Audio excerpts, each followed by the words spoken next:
일단 입양 결정하신 거 너무너무 잘하셨고 축하드리고요. 지금부터 말씀드릴 내용은 제가 페퍼를 입양하면서 직접 겪었던 시행착오들과 지난 1년간 다양한 유기견 입양 가족들과 이야기를 하면서 얻었던 실전 꿀팁을 정리한 거예요. 한국에 있는 유기견 단체를 통하거나 개인 구조자들을 통해서 입양을 진행하는 경우에 입양자가 직접 공항에 가서 아이들을 픽업을 해야 하는데요. There's a dog in there. 안녕하세요.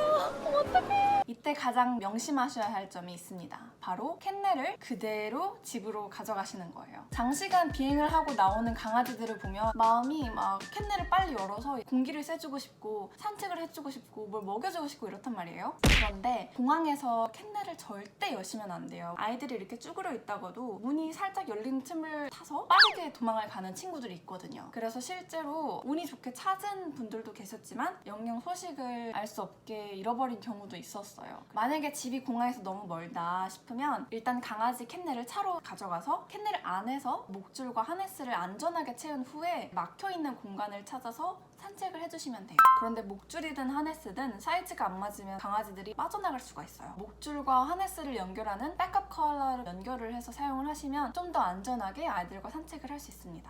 공항에서 픽업을 할 때 이동봉사자분이 데리고 오시면 공항을 통과하시면서 들고 오시는 검역 서류가 있을 거예요. 그 서류를 반드시 챙기셔야 병원도 가서 기록도 제출하고 업데이트하고 이런 모든 과정이 순탄하게 이루어질 수 있습니다.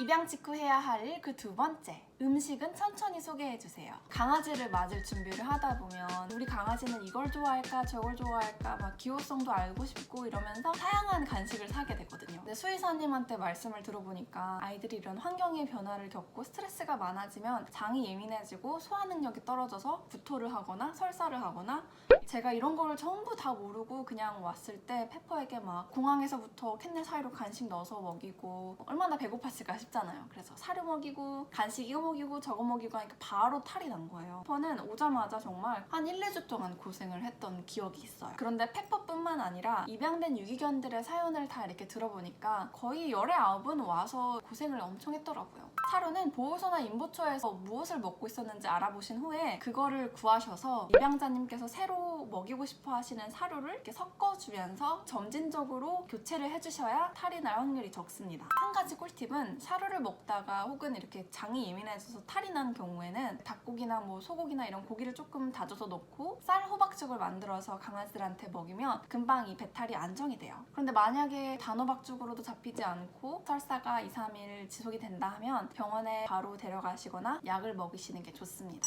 세 번째는 동물 등록 정보를 업데이트를 여러 군데 하셔야 해요. 한국에서 아이들이 입양을 올 때는 마이크로칩 이식을 전부 하고 오거든요. 한국에는 인보자나 구조자님의 정보가 들어있기 때문에 인식은 되지만 연락을 취할 수 있는 정보가 아닌 거예요. 한국에서 하고 온 이 마이크로칩 정보를 미국에 있는 데이터베이스에 등록을 하셔야 됩니다. 이 마이크로칩 정보를 등록하는 사이트는 굉장히 여러 군데가 있는데 무료도 있고 유료도 있어요. 무료로 하거나 유료로 하거나 크게 문제가 되지 않는 이유는 이거를 등록하는 게 중요한 게 아니라 이 등록된 정보가 전체 데이터 풀에서 검색이 되는지 한번 확인을 하셔야 한다는 거예요. 이 웹사이트에 가셔서 마이크로칩 정보를 입력하면 이 마이크로칩의 정보가 어느 웹사이트에 등록이 돼 있고 만약에 내 강아지를 찾은 사람이 입력을 하면 그 사이트에서 강아지의 보호자에게 이메일이나 문자로나 뭐 이런 식으로 연락을 해줍니다. 그래서 그 웹사이트에서 한번 컨펌을 받으시면 이제 등록이 완료가 되는 거고요. 반려견의 이름과 보호자의 정보가 담긴 아이디 태그를 목줄에 꼭 달아주세요. 입양자님이 사시는 거주 지역 있잖아요. 반려동물을 등록하는 시스템이 다 있을 거예요. 등록을 하셔 놓으시면 혹시라도 잃어버렸을 때 찾는데 조금이나마 더 도움이 될 수 있습니다. 동물병원에 가셔서 광견병 주사를 맞았다는 기록을 업데이트 해 놓으시는 게 나중에 편의를 위해서 좋고요.